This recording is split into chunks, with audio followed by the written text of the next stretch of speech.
Release from responsibility. The inability of Milgram's participants to stop the experiment meant they were trapped in a situation of terrible conflict and stress. Although they knew what was happening should not continue, they didn't know how to bring it to an end. They were therefore desperate for anything that would reduce their stress. Fortunately for the participants, but unfortunately for the learner, if he really had been receiving electric shock, the experimenter provided something to reduce their stress by taking responsibility for what was happening. When participants asked, as many did, who is responsible for what happens here, the experimenter responded, "I am responsible." Participants seized on this assertion as a justification for their actions, and the stress they were experiencing was significantly reduced. Of course, the cover or out the experimenter provided worked only because participants viewed the person taking responsibility as a legitimate authority. People generally don't let just anyone take responsibility and then assume that everything is okay. Suppose you're approached by a strange character on campus who says, "Quick, help me set fire to the administration building. I'll take full responsibility." You certainly would refuse to pitch in. In Milgram's experiments, however, participants believed they could legitimately transfer responsibility to the experimenter because he was a representative of science. In nearly all the variations, the experimenter was affiliated with Yale University, a respected institution, although obedience was still high when the experimenter operated out of a storefront in downtown Bridgeport, Connecticut. These aspects of the situation made it easier for participants to reduce their own stress over what was happening by assuming that the experimenter knew better and was ultimately responsible for what happened. I'd rather be a free man in my grave than living as a puppet or a slave. Reggae legend Jimmy Cliff. The cover provided by authorities has implications for some of history's worst acts of destructive obedience. In Nazi Germany, in Rwanda, and at Abu Ghraib, the demands to obey were issued by authority figures who either explicitly took responsibility or whose position supported an assumption of responsibility, and such claims of responsibility have nearly always been legitimized by some overarching ideology, whether based on nationalism, religious ideology, or ethnic identity. Every example of organized aggression has been draped in a seemingly legitimizing ideology that seeks to present otherwise hideous actions in a way that makes them seem morally appropriate. Legitimizing the experiment. To see how participants would react if the experiment were not conducted at Yale and the authorities seemed less legitimate, Milgram had them report to a fictitious business called Research Associates of Bridgeport, located above a storefront in downtown Bridgeport, and B, inside a seedy office. Obedience rates declined somewhat but remained high even under these conditions. Step-by-step involvement.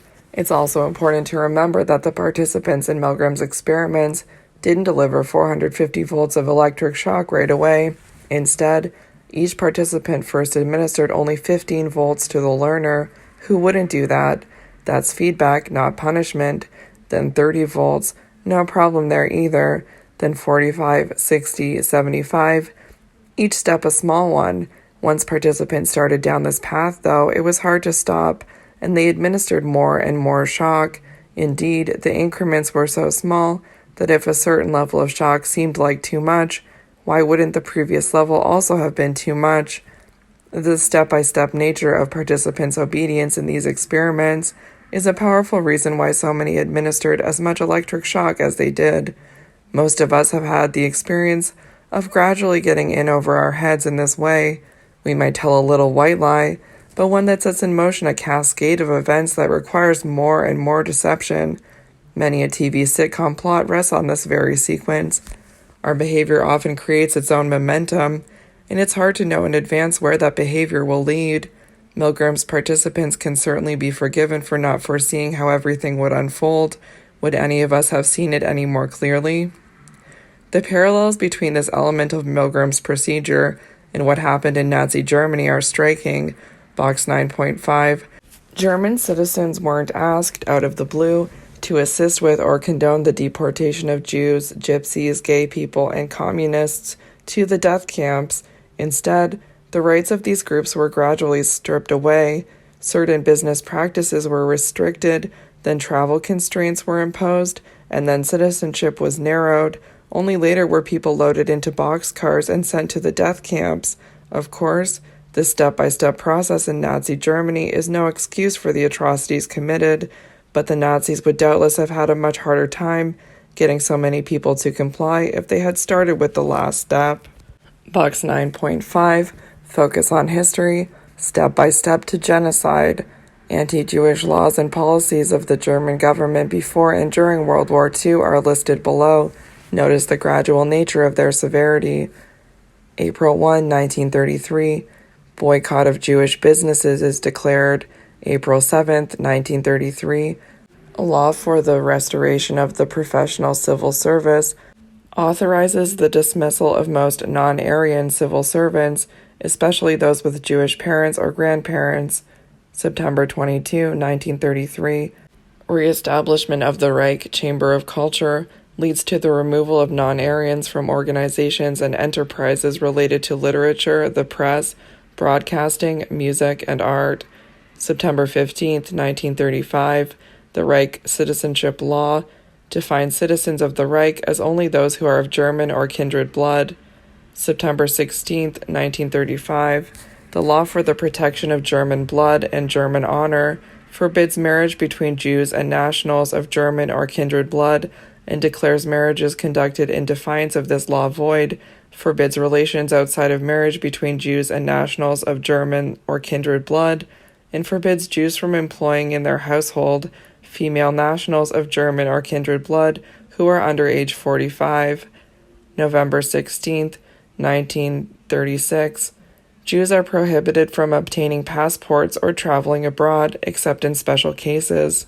April 1938, Jews are forced to register with the government all property valued at 5,000 marks or more. July 25, 1938, the fourth decree of the Reich Citizenship Law terminates the licenses of Jewish physicians as of September 30, 1938. September 27, 1938, the fifth decree of the Reich Citizenship Law allows Jewish legal advisors to attend professionally only to the legal affairs of Jews. October 5, 1938, Jewish passports and ration cards are marked with a J. January 1, 1939, all Jews are required to carry a special ID card. July 1940, purchases by Jews are restricted to certain hours and stores. Telephones are taken away from Jews. September 19, 1941, Jews are forced to display the Jewish badge prominently on their clothing, and with few exceptions are not allowed to use public transportation. October 14, 1941, massive deportation of German Jews to concentration camps begins. October 23, 1941, Jewish emigration is prohibited. January 20th, 1942, the Wannsee Conference, Nazi leaders decide that 11 million Jews, every Jew in Europe, are to be killed. Looking back, as Milgram's experiment exemplifies, many factors contribute to people's willingness to obey leaders who demand immoral behavior. Several elements of the situation may make obedience easier to understand. A person's attempts to disobey are often blocked. The person in authority often takes responsibility for what happens, and once the obedience begins, there is typically no obvious stopping point. But when circumstances lead the individual to be tuned into the victim, obedience decreases substantially. When circumstances lead the individual to tune out the person in authority, obedience is even more greatly reduced, suggesting that it's more effective to make it easier for participants to disobey than it is to increase their desire to disobey. Chapter Review Summary. What is social influence? There are 3 types of social influence. Conformity involves a change in a person's attitudes or behavior in response to implicit or explicit pressure from others. Compliance involves going along with explicit requests made by others. Obedience is submitting to the demands of a person in authority. Conformity. Mimicry is the conscious or non-conscious imitation of someone else's behavior. People sometimes conform because of informational social influence. They view the actions of others as informative about what is correct or proper. People also conform because of normative social influence. They conform with others to avoid disapproval and other social sanctions. Conformity pressure depends on group characteristics. The larger the size, the greater the group's influence, but only up to about 4 people. Unanimous groups exert more pressure to conform than those with even a single dissenter. The greater the expertise and status of the group members, the greater their influence. People from interdependent cultures are more likely to conform than people from independent cultures. Women tend to conform more than men, but both men and women conform more in domains in which they have less knowledge. The direction of influence is not always from the majority to the minority. Sometimes minority influence can be substantial, especially when the minority expresses consistent views and uses informational social influence. Compliance. Reason-based approaches to compliance include invoking the norm of reciprocity. By doing a favor for someone who then feels obligated to do a favor for you in return, or by making a concession and using the reciprocal concessions technique, door-in-the-face technique, to get the target person to make a concession as well. With the foot-in-the-door technique, a person first gets someone to agree to a small request before making a more substantial request. Emotion-based approaches to compliance include getting the targeted person in a good mood, which is likely to increase compliance because of mood maintenance and because of the influence of the good mood on how the request is interpreted. Compliance may also result from a desire for negative state relief, because an act of compliance may reduce guilt or sadness. Norm-based approaches to compliance take advantage of the tendency to look to others for guidance about how to behave.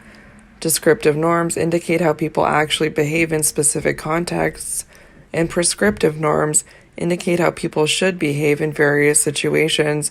To get people to adhere to a prescriptive norm, the two should not be pitted against each other. Obedience to authority. The study of obedience has been dominated by the Milgram experiments, which demonstrated the surprising willingness of most people to go along with the seemingly harmful demands of an authority. Participants in obedience studies are caught in a conflict between two opposing forces, normative social influence and moral imperatives. The balance between these forces shifts toward the former when participants tune out the learner and tune in the experimenter. It shifts toward the latter when participants tune out the experimenter and tune in the learner. Although Milgram's results strike nearly everyone as wildly counterintuitive, they can be rendered less surprising by considering that most participants made ineffective attempts to terminate the experiment. The experimenter took responsibility for what was happening, thus alleviating the participants' sense of responsibility for what they were doing, and the participants were caught on a slippery slope because of the stepwise nature of the demands.